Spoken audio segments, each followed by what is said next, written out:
Olá, tudo bem? Tudo jóia com você? Vamos à nossa aula de linguagem C++.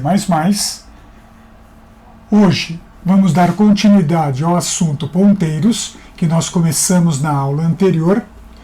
E hoje eu quero falar a respeito de aplicações mais práticas. Então, aplicação prática de ponteiro. Na aula passada, eu apresentei conceitos e fiz algumas demonstrações. Nesta aula, eu quero apresentar alguns usos dessa técnica. Então, nós vamos ver passagem de parâmetro,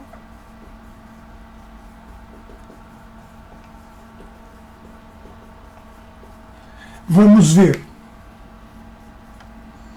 matrizes por ponteiro e vamos ver variáveis dinâmicas.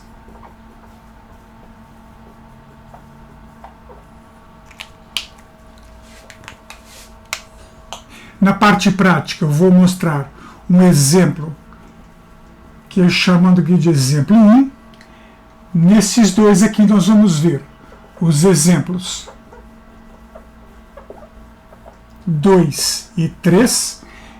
E ainda dentro do contexto de variáveis dinâmicas, nós vamos ver aqui o exemplo 4, onde eu farei uma aplicação mais prática do uso deste contexto. Então nós vamos falar um pouco sobre passagem de parâmetro e vamos também falar aqui sobre o uso de matrizes e variáveis dinâmicas e depois vamos trazer as variáveis dinâmicas para o exercício do exemplo 4.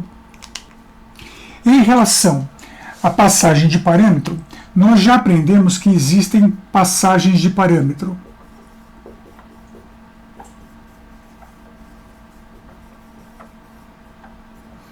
Por valor e por referência. No entanto, tem linguagens de programação que não trabalham com passagem de parâmetro por referência. Por exemplo, a linguagem C. Na linguagem C, nós fazemos a passagem de parâmetro por ponteiro. Como o compilador C++ também compila C, ele aceita a passagem de parâmetro por valor, por referência e por ponteiro. E é essa passagem de parâmetro que eu vou demonstrar para vocês daqui a pouco. Nós vamos começar o exemplo num programa escrito em linguagem C e vamos passar em seguida o programa para a linguagem C++. Considerando aqui uma subrotina chamada fatorial, observe que eu posso ter, então, um parâmetro,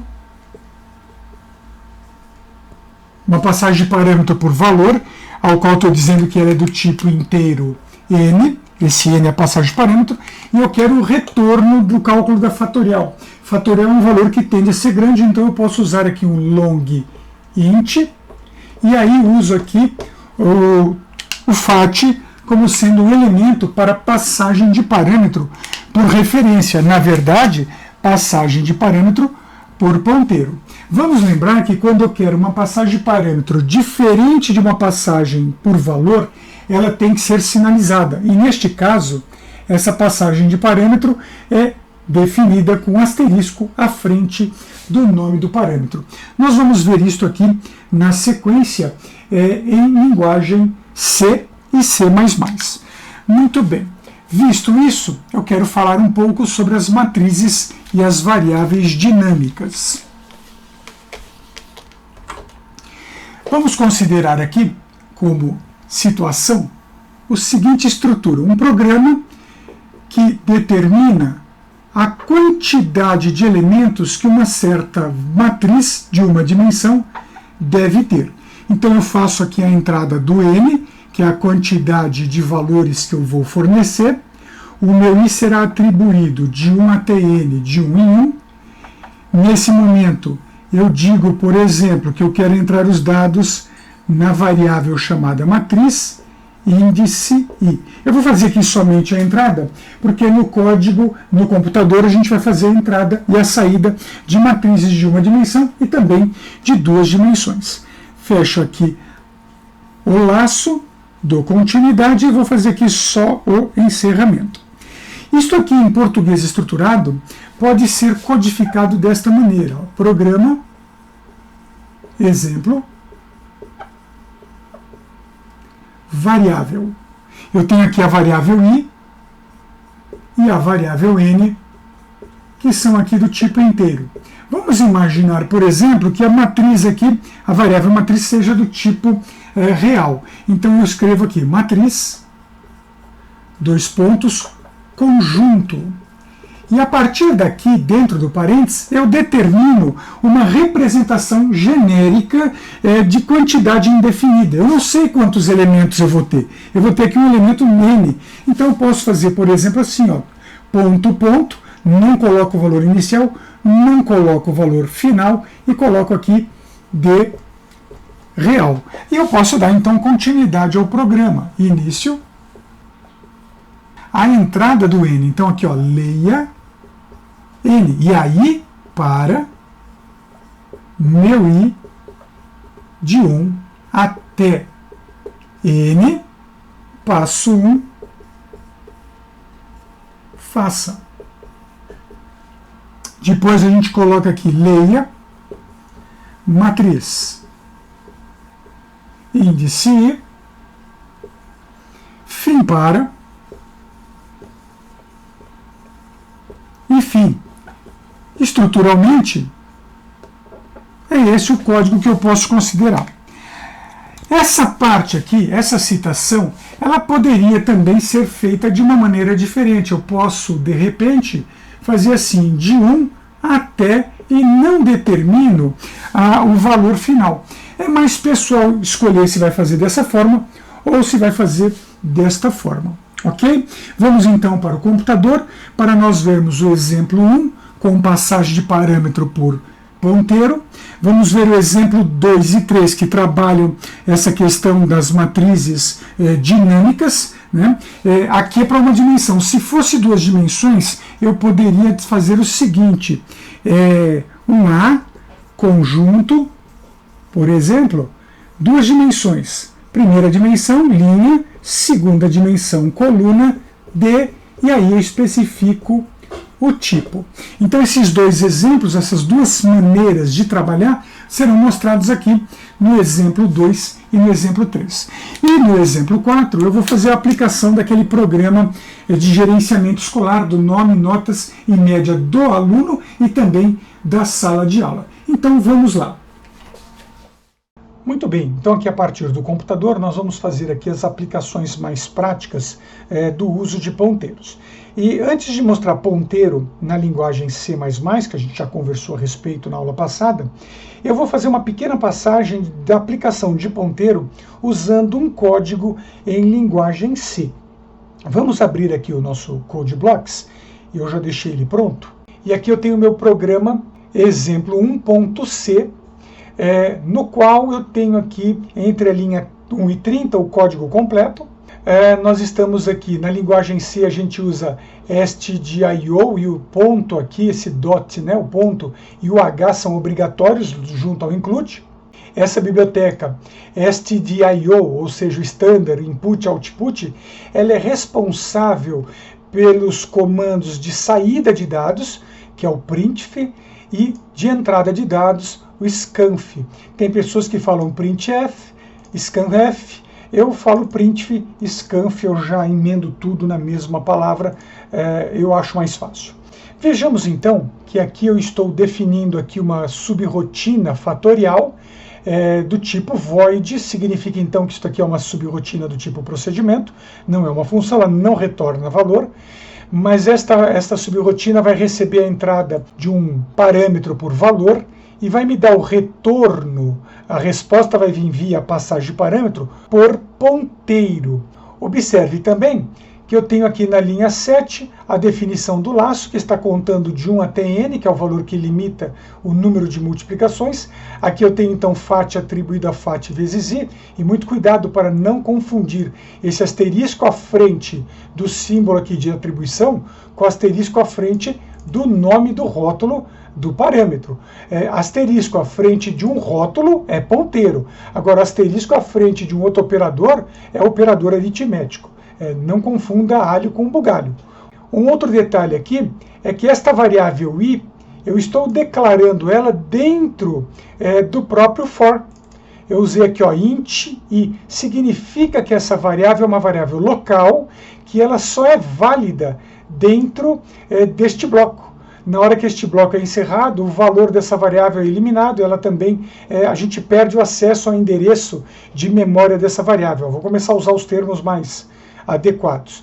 Não é que a variável é apagada, a gente perde o acesso ao endereço. Eu tenho então aqui dentro do main, um detalhe, eu estou usando aqui o estilo bottom-up, né, que não é muito comum em linguagem C, é uma prática comum em linguagem C os programadores escreverem aqui o protótipo, que nada mais é do que o cabeçalho da função, seguido de ponto e vírgula, e colocar essa funcionalidade abaixo aqui do bloco do main. É a prática mais comum. Mas como eu gosto de seguir o estilo e a metodologia bottom-up, eu prefiro fazer desta maneira.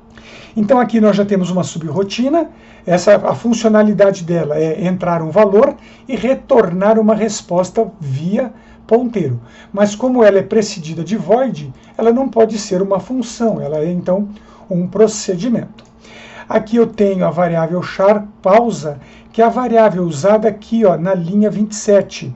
Veja aqui que na linha 26 aparece a mensagem tecle enter para encerrar. Então pausa é atribuído a getChar. Veja que getChar é uma função, porque a função retorna um valor e o valor da função pode ser atribuído a uma variável. Diferente da linguagem C++, onde a gente coloca aqui uma funcionalidade que não precisa ser atribuída a uma variável. Mas neste caso, na linguagem C, isto é praticamente obrigatório. Por isso que eu defini aqui uma variável char chamada pausa, porque ela vai receber aqui, por exemplo, uma tecla enter, um dado alfanumérico, um dado do tipo char. Isto aqui é mais elegante do que usar aquele famoso system pause, que eu já comentei com vocês em vídeo anterior, que eu não uso e diversos outros programadores espalhados no mundo também não usam e condenam esta forma de uso. Resolvida a questão do char, eu tenho então aqui a variável x do tipo inteiro, x é a minha variável de entrada. Veja que aqui na linha 22 o x é passado para o n, a chamada aqui da fatorial. Ó. Veja que fatorial não está sendo atribuído a ninguém, então não é uma função, é um procedimento. E eu tenho também aqui a definição da variável f, que é inicializada com o valor 1, e do tipo long int, porque o resultado de uma fatorial tende a ser grande. Então, desta forma, eu vou conseguir obter o maior resultado possível que o meu compilador consegue fornecer para mim. E este parâmetro é passado aqui no endereço de f, aqui como segundo argumento, onde este valor do f é transferido para o fat aqui da sua chamada, feito o cálculo. E claro que quando a subrotina for finalizada, o endereço, o resultado, o valor desta variável, antes de eu perder o acesso ao seu endereço, ao endereço aqui do FAT, tá? O seu valor será copiado para o endereço de memória onde a variável f está definido. Então eu consigo obter o valor.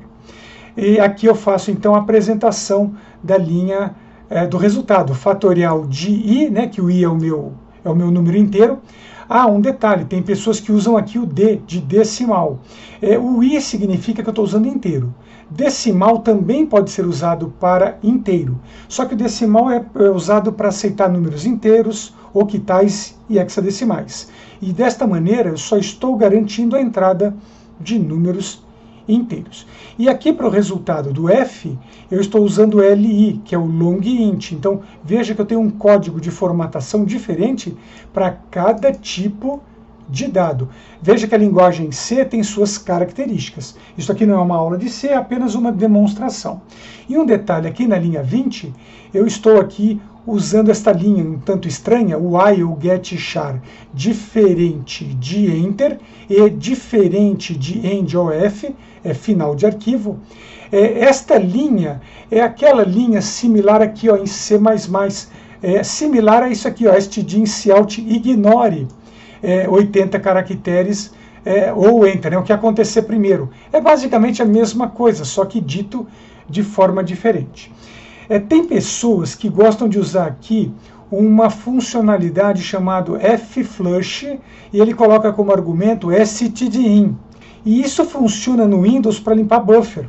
mas não deve ser usado, porque funciona no Windows, mas não funciona no Unix, no Linux, nos sistemas operacionais POSIX. E nos sistemas operacionais da família POSIX, se utiliza uma outra maneira que não funciona no Windows.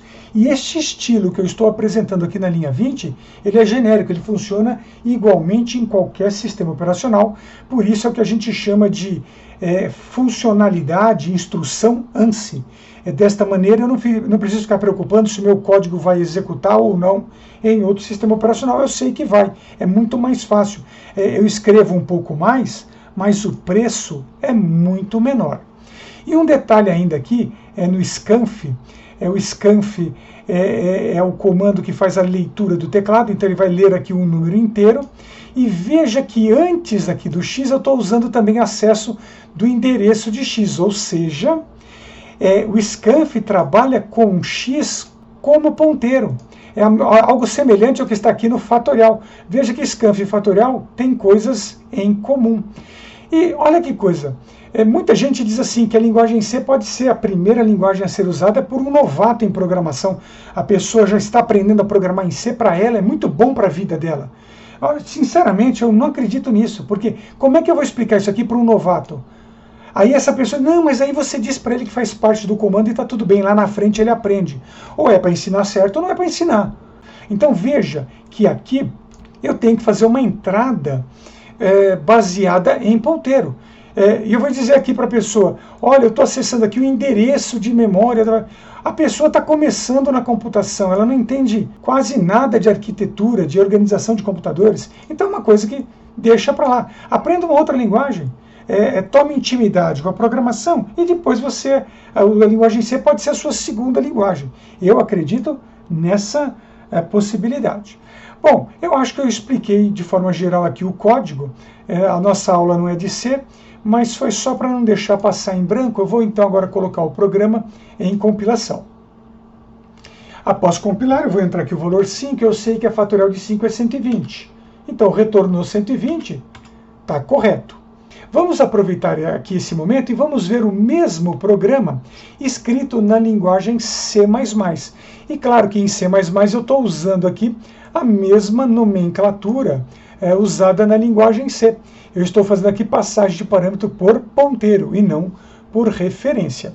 Há um detalhe importante que eu não falei antes, mas quando eu trabalho com ponteiro, a variável ponteiro tem que ser sinalizada o tempo todo para fazer a operação, senão você não consegue atualizar o valor do seu endereço. Veja que aqui eu até deixei a variável pausa, mas eu não estou usando a variável pausa. Então eu vou tirar essa variável, ela não precisa no programa em C++, porque o cin.get faz o efeito aqui de paralisação do teclado. Veja também aqui na linha 21 a mesma operação usado na linguagem C. É o mesmo estilo. Vamos colocar esse programa aqui em operação. Vou entrar o valor 5 e eu tenho então o resultado 120. Espero com este modelo ter demonstrado o uso de passagem de parâmetro por ponteiro em C++ e de quebra a linguagem C. Na sequência a gente vai para o exemplo 2, que vai tratar uma outra temática. Muito bem, a partir aqui do exemplo 2 nós vamos fazer uso do que se chama variáveis dinâmicas. Anteriormente a gente viu o ponteiro aplicado como passagem de parâmetro e agora vamos ver o ponteiro aplicado em variáveis chamadas dinâmicas.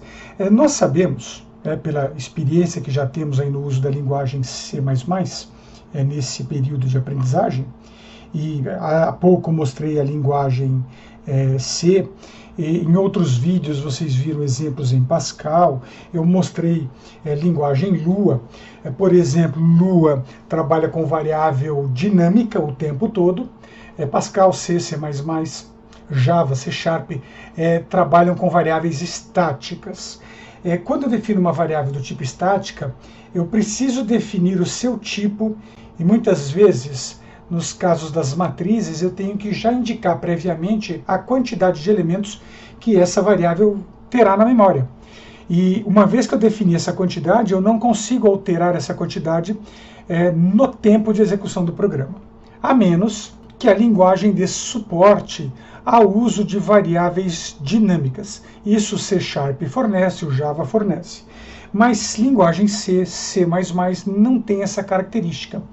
Para conseguir o efeito de uma variável dinâmica, eu tenho que fazer a operação por ponteiro.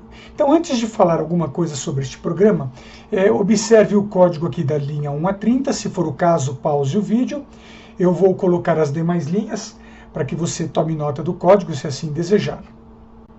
E aqui veja o restante do programa a partir da linha 31, estendendo até a linha 43. E agora nós vamos falar um pouco sobre este detalhe. Anteriormente, em lousa, eu conversei com vocês sobre o uso de variáveis dinâmicas, de matrizes dinâmicas. Observando agora aqui ao lado o diagrama daquilo que conversamos, observe que temos, depois do terminal início, a indicação da leitura da variável n, solicitando a quantidade de elementos que a matriz deve ter. Esse trecho do diagrama está aqui representado entre as linhas 16, 17 e 18. A linha 20, ela não consta no diagrama, mas é ela que faz toda a operação de definição dinâmica de espaço na memória. Então, observe que anteriormente, na linha 10, eu defini as variáveis i e n como variáveis inteiras, o i controlando o índice e o n a quantidade de elementos, e na linha 11 eu defini a minha matriz do tipo real. E veja que essa matriz está sendo declarada como ponteiro. E excepcionalmente eu não usei aqui a letra P, como eu gosto de usar à frente do nome da matriz, somente para deixar compatível aqui com o diagrama que está aqui do lado. Veja então que na linha 20, a matriz é atribuída ao uso de um comando chamado new. Esse comando chamado new, na linguagem C++, ele define de forma dinâmica a quantidade de elementos que a matriz deve ter. Vamos lembrar o seguinte, que na linha 11, o fato de eu ter colocado float à frente do ponteiro matriz não significa o seu tipo de dado, mas sim o limite máximo de bits que ele deve ver a partir do endereço inicial da matriz, como já conversamos na aula anterior. O tipo de dado, a definição da quantidade de floats que deverá ser dado, está indicado em new float e entre parênteses a indicação da variável n. Se eu definir para a variável n, por exemplo, o valor 5, a linha 20 diz que new float n, que o compilador precisa reservar na memória, é o espaço de 5 floats para uma variável chamada matriz, que é um ponteiro. Então, nesse momento, eu consigo, em tempo de execução, reservar o espaço em memória. Depois nós temos no diagrama o trecho de entrada de dados, que está representado aqui entre as linhas 22 a 29, especialmente a linha 26, é o que está dentro do diagrama, e a linha 23 é a definição do laço na preparação. E temos ainda, aqui no final, a apresentação dos dados da matriz, ou seja, o display do meu diagrama está entre as linhas 31 e 35, especialmente na linha 33. Agora vamos, deixando aqui do lado o diagrama, vejamos um detalhe. Quando eu declaro que um ponteiro é do tipo float, eu sei que esse ponteiro tem que percorrer de um ponto inicial até um ponto final o tamanho de um float. E aqui na linha 20 eu disse para o compilador que eu quero reservar na memória, em tempo de execução do programa, um determinado número de espaços para armazenar dados do tipo float. O que acontece, como isso é feito de forma dinâmica e é feito a partir do momento que o programa já está em operação, o computador vai reservar esse espaço na memória. Eu vou entrar os meus valores, vou trabalhar o que tem que trabalhar, vou dar o processamento, a saída. E depois disso tudo, antes de finalizar o programa, eu preciso remover da memória esse ponteiro. Então, quando eu uso o comando new, para definir a quantidade de espaços dinâmicos que eu vou usar para uma matriz, para um ponteiro, eu não posso esquecer que eu tenho que, antes de finalizar o programa, remover da memória essa área.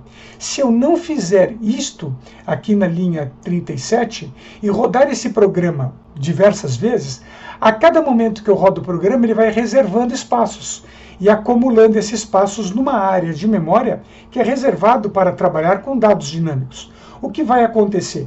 Em determinado momento, essa área de memória vai ficar lotada, porque você não está fazendo a remoção desses dados, a máquina não sabe que tem que remover, é você que vai fazer isso. Veja que a linguagem que estamos usando é uma linguagem do tipo estática, não é uma linguagem do tipo dinâmica. Numa linguagem do tipo dinâmica, esta ação é indicada que eu preciso fazer e esta ação eu não preciso dizer, porque numa linguagem que trabalha com uma ação dinâmica, essa ação é controlada pelo seu compilador ou interpretador. Mas no caso de linguagens do tipo estáticas, como é Pascal, C, C++, eu sou obrigado a remover a alocação de memória que eu efetuei logo acima. Se eu não fizer isso, um momento a minha máquina vai travar. Possivelmente, aqui no caso do Windows, dê até a famosa tela azul. E aí você vai ter que reinicializar a sua máquina e vai, com certeza, eventualmente até perder dados do seu programa, que foi interrompido no meio do caminho. Então, é muito importante tomar esse cuidado. Eu reservei espaços com o comando new, eu removo os espaços com o comando delete, ou seja, new e delete são comandos que devem andar em paralelo. Vamos colocar aqui o programa em execução e olha que interessante. Nesse momento ele pergunta, entre a quantidade de elementos, eu vou entrar 5. Agora, entre o valor para a variável matriz índice 1, eu vou entrar 1, 2, 3, 4 e 5. E observe que ele mostra os valores 1, 2, 3, 4 e 5. Vamos rodar o programa novamente. E agora eu vou pedir para entrar 7. E eu vou entrar os valores 1, 2, 3, 4, 5, 6 e 7. E vou ter então a apresentação dos valores 1, 2, 3, 4, 5, 6 e 7. Então, com isso nós estamos vendo como fazer uso de ponteiros para uma aplicação prática, com matrizes onde eu não sei a quantidade que o usuário precisa entrar de elementos naquele momento na operação do programa. É diferente de quando eu conheço o número de vezes. E eu também não posso chegar aqui, o usuário vai trabalhar com 5, com 10, com 15, eu não sei. E eu coloco a quantidade máxima de elementos que a matriz pode trabalhar, porque eu vou estar ocupando espaço da memória, que é importante para outros dados e outras operações do programa ou mesmo do sistema operacional. Então esta é a forma mais adequada de fazer. Então com isso a gente encerra este exemplo e vamos na sequência ao exemplo 3, onde eu vou estender um pouco mais a aplicação do uso e definição de variáveis dinâmicas, e nesse caso matrizes dinâmicas. Muito bem, então aqui a partir do exemplo 3, nós temos aqui a aplicação de desenvolvimento, de uso de uma matriz dinâmica, nesse caso com 2 dimensões. Então, antes de eu falar alguma coisa do código, se quiser tomar nota, anote aí as linhas de 1 a 30 e anote também as linhas de 31 até 53. Vamos ver aqui neste programa, e acompanhando aqui ao lado o diagrama de blocos, que nós temos a entrada da quantidade de linhas na linha 14 e a entrada da quantidade de colunas na linha 18. O diagrama também apresenta o bloco de entrada de dados, que está aqui configurado entre as linhas 27 e 34, mais precisamente aqui a linha 31, onde eu peço para fazer a entrada na P-matriz índice I e índice J. E na sequência, a apresentação da saída configurada aqui entre as linhas 37 a 43, aqui junto à linha 40, onde eu peço para apresentar aqui os índices da matriz e sua continuidade na linha 41, onde eu estou escrevendo aqui P matriz índice índice J, como indicado aqui ao lado no símbolo de display. Levando em consideração o exemplo 3 em relação ao exemplo 2 há pouco apresentado, nós temos aqui na linha 21 a definição da quantidade de linhas. Então veja que eu preciso primeiro separar na memória a quantidade de linhas que eu vou usar. E depois, a partir de cada uma das linhas, eu vou percorrer cada uma das linhas em particular, e em cada uma dessas linhas eu vou definir o número de colunas. Desta forma eu consigo separar na memória uma estrutura, um espaço para representar uma matriz de duas dimensões. E uma coisa importante é que quando eu vou usar uma matriz de duas dimensões, eu aqui, por exemplo, na linha 11, eu estou definindo aqui o ponteiro do ponteiro P matriz. Então, por exemplo, se eu tivesse deixado desta forma, eu vou trabalhar aqui um ponteiro que pode ser usado para definir uma matriz de uma dimensão. Mas como eu quero duas dimensões, eu faço ponteiro de ponteiro.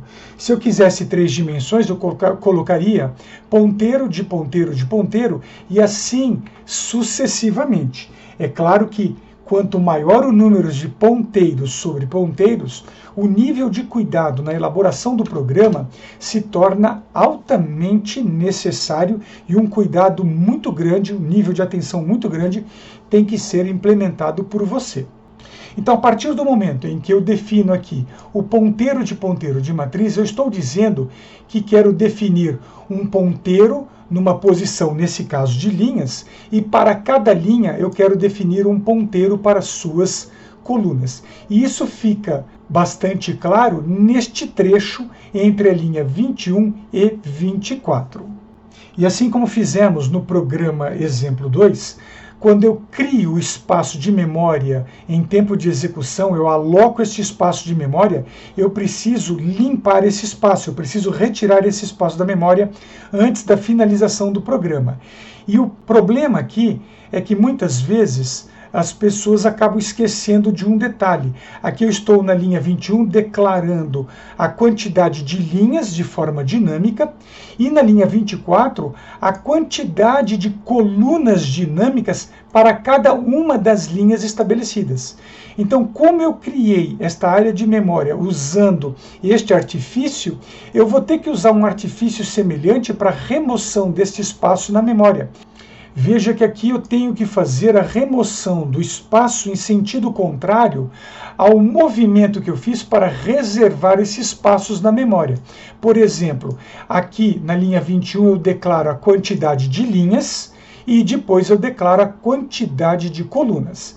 E aqui na remoção do espaço de memória eu vou primeiro remover as colunas de cada linha, e, por último, eu removo a quantidade de linhas. Com isso, eu limpo toda a memória que foi alocada dinamicamente entre as linhas 21 e linha 24. Vamos agora, neste momento, colocar o programa em execução.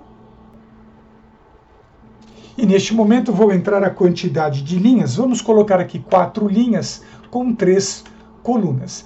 E veja que neste momento o programa está solicitando a entrada de um valor na posição da matriz linha 1, coluna 1, e eu vou entrar então o valor 11. Para a linha 1, coluna 2, eu vou entrar 12, para a linha 1, coluna 3, eu vou entrar 13. E assim eu vou fazer agora para a segunda linha, primeira coluna. Eu vou entrar 21, 22 e 23, e vou entrar para a linha 3, coluna 1, 31, 32 para linha 3, coluna 2, linha 3, coluna 3, 33. Temos ainda a quarta linha, primeira coluna, eu vou entrar 41, e assim sucessivamente, 42 e 43, e na sequência o programa apresenta todos os valores fornecidos em suas respectivas posições. Finalizando o programa, temos então um exemplo de uso com matrizes de duas dimensões. Então, com isso, nós tivemos aqui o exemplo de uso dinâmico, de variáveis dinâmicas, matrizes dinâmicas, tanto de duas dimensões, aqui no exemplo 3, como de uma dimensão no exemplo 2. E agora, no exemplo 4, nós vamos trabalhar uma aplicação um pouco mais prática. Vamos usar aquele programa que faz a entrada dos nomes dos alunos, suas notas, a classificação e a apresentação desses nomes em ordem alfabética, as notas e suas médias, como fizemos em aulas anteriores. Vamos então ao exemplo 4. Então, a partir do exemplo 4, nós temos aqui o programa que manipula os dados de um aluno com o nome, as 4 notas bimestrais e a média. Esse programa já é conhecido. Eu entro os dados do aluno, ele apresenta os alunos em ordem alfabética, mostra as 4 notas bimestrais e mostra também a média da sala. Então, desejando tomar nota do código, pause o vídeo, observe as linhas de 1 a 30, da linha 31 até a linha 60, da linha 61 até a linha 90, da linha 91 até a linha 120 e finalizando da linha 121 até a linha 138. Como percebido neste código, temos então o uso nesta situação de ponteiros. Eu gostaria de chamar a atenção aqui entre a linha 15 e a linha 20, que é a definição da estrutura de dados CAD aluno. Entre as linhas 24 e até a linha 26, a definição das variáveis comuns do nosso programa. Mas aqui na linha 27 eu tenho o tipo de dado derivado CAD aluno.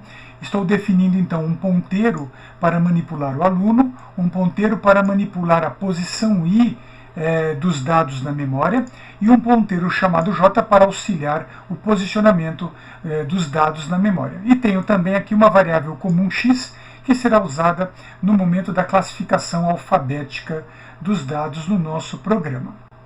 Aqui na linha 38, nós temos a entrada da quantidade de elementos, que é solicitado pela linha 37. Essa quantidade de elementos ela é transformada da entrada formato ASCII alfanumérico para o número inteiro e atribuído à variável tamanho. E aqui na linha 40, eu estou definindo o ponteiro aluno a partir do comando new. Ou seja, neste momento estamos reservando na memória uma determinada quantidade de espaço para fazer a manipulação dos dados na memória. E uso aqui então o tipo de dado CAD aluno. Observe que aqui dentro dos colchetes eu estou estabelecendo a quantidade de elementos que serão trabalhadas dentro do programa. Eu tenho então a quantidade fornecida para a variável tamanho, que é multiplicada pelo tamanho em bits do CAD aluno, pois desta forma eu tenho que saber quantos bits de memória eu vou trabalhar. Então, desta forma eu garanto a efetividade de saber exatamente quanto de espaço de memória será necessário. Aqui na linha 44 eu estou dizendo aqui que o meu ponteiro I assume o endereço do ponteiro aluno. Eu vou usar esta linha em alguns pontos do programa. Essa estratégia serve para dizer ao ponteiro I que ele deve começar a sua operação a partir do início do endereço onde o ponteiro aluno se encontra. Internamente seria algo parecido, mais ou menos próximo. Aqui é uma especulação, como se fosse aluno índice I. Seria mais ou menos esta referência, ok? Somente aqui por um princípio didático, só para a gente começar a entender o que está acontecendo. Depois disso eu tenho aqui um laço chamado for, onde ele controla aqui a quantidade de vezes que esse laço vai executar. Eu estou aqui fazendo uma introdução ao uso mais prático de ponteiro e não estou levando ponteiro ao extremo. Você deve estudar um pouco mais sobre ponteiro depois, porque a introdução que eu estou fazendo é uma apresentação. Este é um assunto que você pode aprofundar fazendo um estudo aí de livros, ver fóruns, tutoriais a respeito do assunto. Quanto mais você aprender sobre ponteiro, é muito melhor. Então aqui no programa eu tenho na linha 49 a entrada do dado. Eu estou fazendo aqui a leitura do aluno índice I.nome. Essa é a ideia. Só que aqui o meu índice I, o meu aluno índice I, então aqui aluno na linha 44, né? Aqui aluno índice I, então aqui aluno índice I, que é o que eu traduzi aqui do lado. Então esse aluno índice I, que é representado aqui por ponteiro I, seta, eu leio isso aqui como seta ou arrow, nome. Então nesse momento eu estou entrando o nome na posição que o ponteiro se encontra a partir do ponteiro aluno.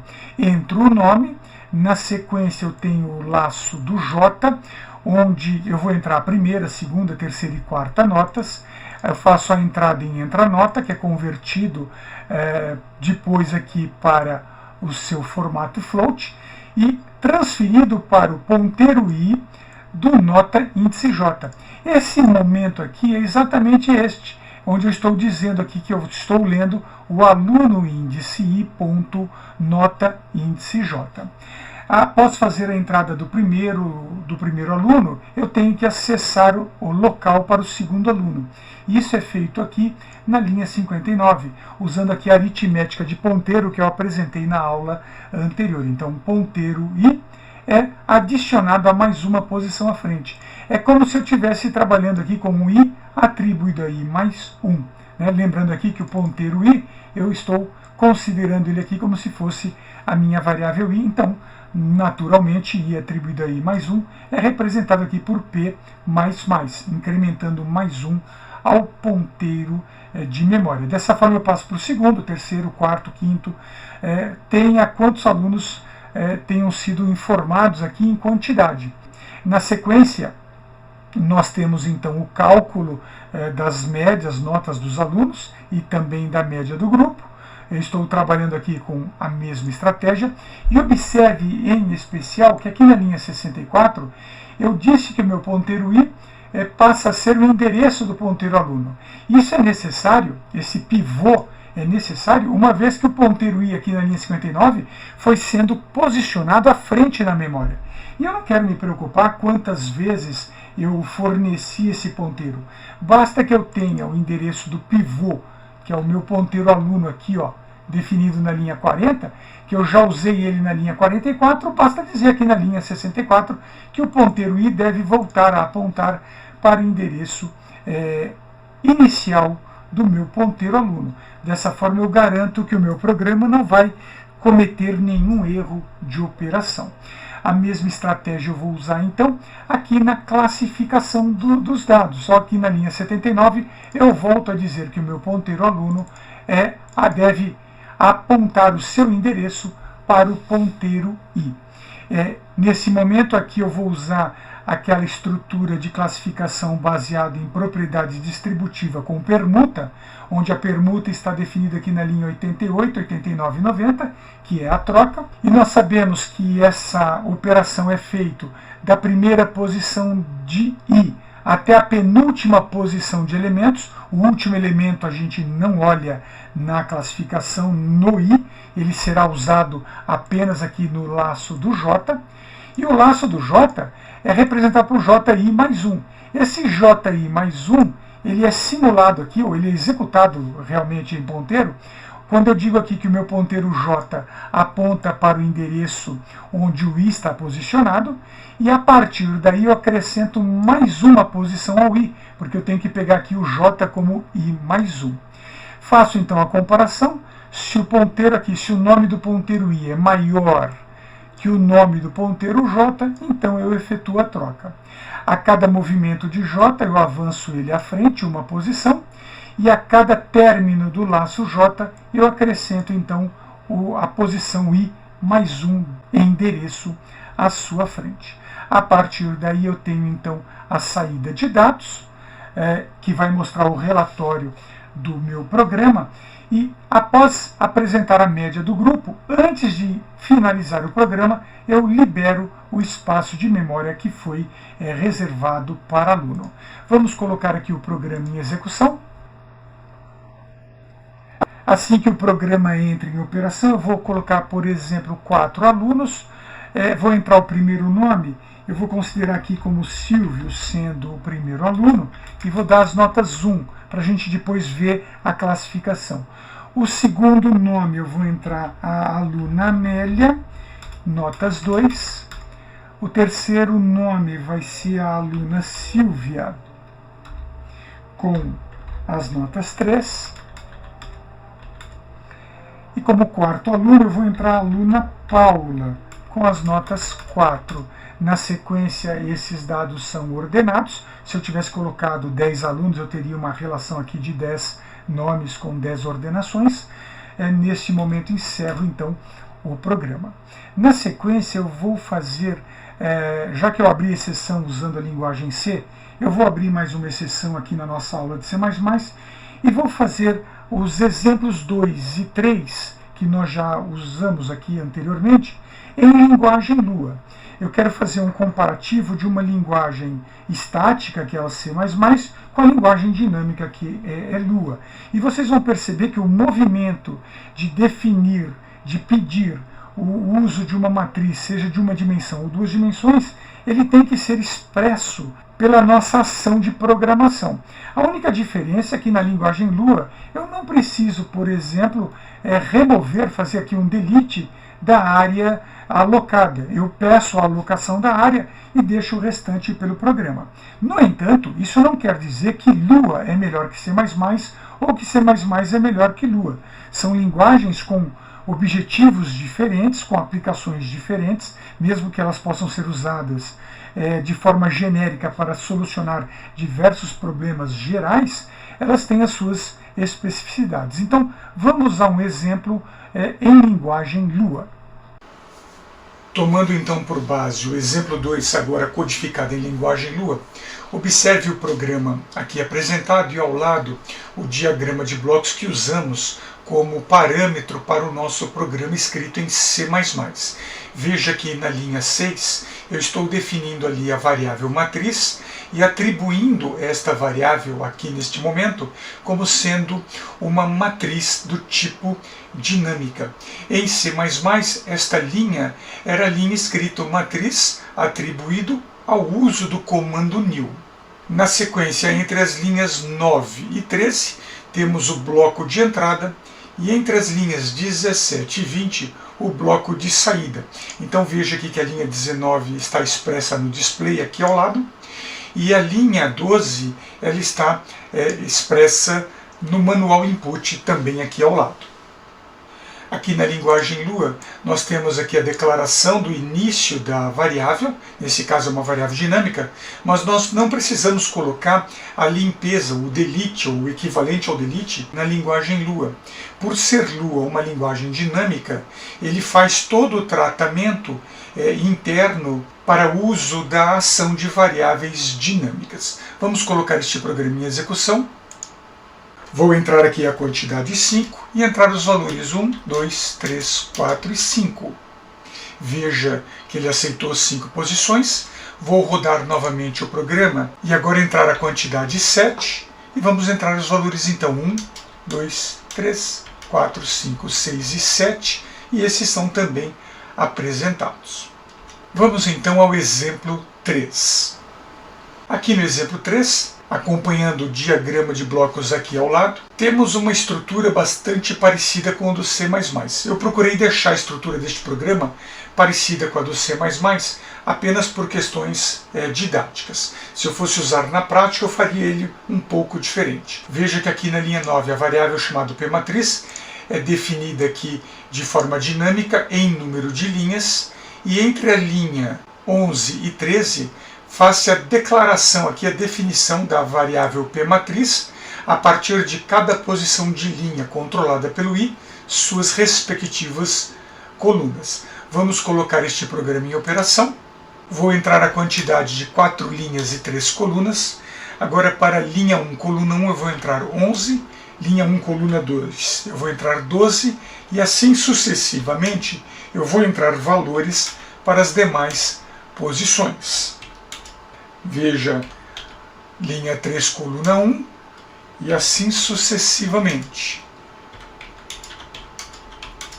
Veja então a apresentação desses resultados.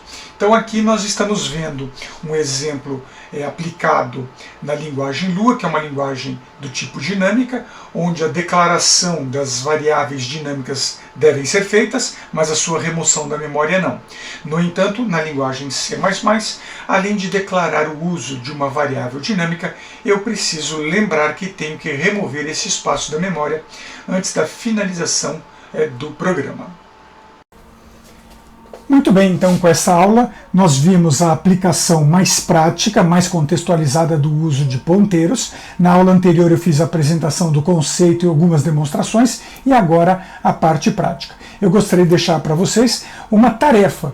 Pesquisem bastante sobre ponteiros, dê uma estudada nesse assunto, porque é uma parte importante no uso de linguagens como C, C++, que trabalham com, são linguagens estáticas, mas permitem o acesso à memória de forma dinâmica. Deu para perceber a diferença entre C++ e a linguagem Lua que eu mostrei ao final, por ser uma linguagem dinâmica. Eu acho então interessante você que assiste esse vídeo fazer um estudo mais aprofundado de ponteiro, porque vale a pena aprender e dominar essa técnica. Um grande abraço, até a próxima, fui!